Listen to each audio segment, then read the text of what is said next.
तो देखिए दोस्तों, मेरा कितना सुंदर बड़ा फूल गया है। देखिए दही में एकदम। अब चल रही हूँ सबके निकाल के देने। वीडियो में बने रहिए।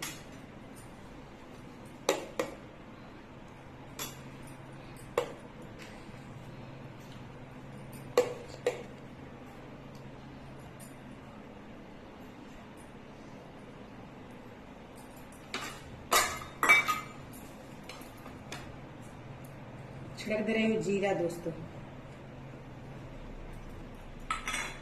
काला नमक, लाल मिर्च पाउडर,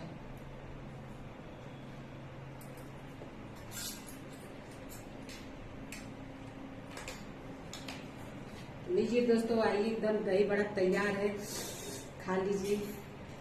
मस्त बना है ना? कमेंट करके बताइएगा जरूर। जा रही हूँ देने बाहर दोस्तों।